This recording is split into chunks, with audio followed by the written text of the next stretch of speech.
બધાને કેવું લાગ્યું ફ્રૂટ સલાડ? એટલે રિયલ લાગ્યું? પેલું દૂધવાળું દૂધનું પીવો છો ખબર પડી કે એવું લાગ્યું? પછી કાલે આપણે દ્રાક્ષનું અથાણું બનાવ્યું હતું એટલે હવે કાલે આપણે જે ફ્રૂટ સલાડ બનાવ્યું હતું એ નાળિયેરના દૂધનું હતું.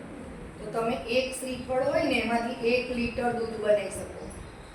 એને શ્રીફળને ફોલી એની પેલી ગીરી કાઢી સુધારી અને પાણી નાખવાનું એકવાર, પછી ગાળી લેવાનું, ફરી કૂચામાં પાણી નાખવાનું, ફરી ગાળી લેવાનું. એવી રીતે દૂધ બનાવવાનું. પછી તમે ઘરે બનાવો ને તો તમારે 1 લીટર દૂધ હોય તો તમારે 10-12 પેલી ખજૂર પલાળી દેવાની. પેલી પોચી કિમિયાની ખજૂર એકદમ સોફ્ટ આવે એ લેવાની. પછી આ દૂધ કાઢી અને દૂધમાં ફરી પીલી કાઢવાની. એટલે તમારે પછી એમાં એક્સ્ટ્રા પેલું આ જે આપણે સાકર નાખી, અહીંયા આટલા બધાનું હતું એટલે આપણે સાકર યુઝ કરી. પણ તમે ઘરે સાકર ના નાખો ને તો મધ નખાય અને આ ખજૂર નાખવાની એટલે પેલું થોડું દૂધ જાડું થઈ જાય અને ટેસ્ટ પણ સરસ લાગે. અને જે બધા જ ફ્રૂટ ઝીણા ઝીણા સુધારી અને એમાં નાખવાના. થોડું કાજુ બદામનો પાવડર એ મિક્સરમાં વાટીને નાખવાનો અને ઇલાયચી પાવડર નાખવાનો.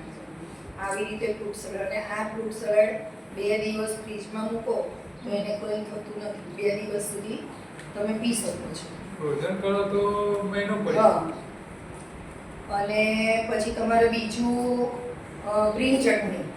તો ગ્રીન ચટણીમાં આપણે પાલક, ફુદીનો, કોથમીર, એટલે કોથમીર વધારે, પાલક થોડી ઓછી, એટલે ગ્રીન કલર આવે. પછી અત્યારે કેરી સીઝન છે તો કેરી નાખો. જે સિઝનમાં જે મળતું હોય એ ખટાશ યુઝ કરવાની. અત્યારે લીંબુ બહુ મોંઘા હોય એટલે આપણે કેરી યુઝ કરવાની.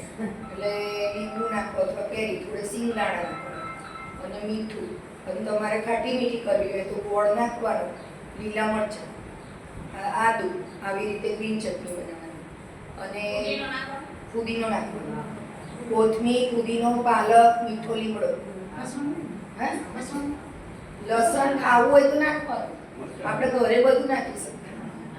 ઘરે તો અહીંયા તો શું સબુબા બનાવીએ ને તો કોઈ લસણ ડુંગળી ના ખાતું હોય એટલે આપણે ના નાખીએ. બાકી ઘરે તો તમે ડુંગળી એ કરી શકો, લસણ બી કરી શકો, ઘરે બધું ચાલે. પછી આપણે બનાવી ગળી ચટણી. તો ગળી ચટણીમાં તમારે 50 ગ્રામ આંબલી હોય ઘરે તો તમારે આમ 25 ગ્રામ આંબલી લો ને તો એ તમારે 2 દિવસની ચટણી બની જાય.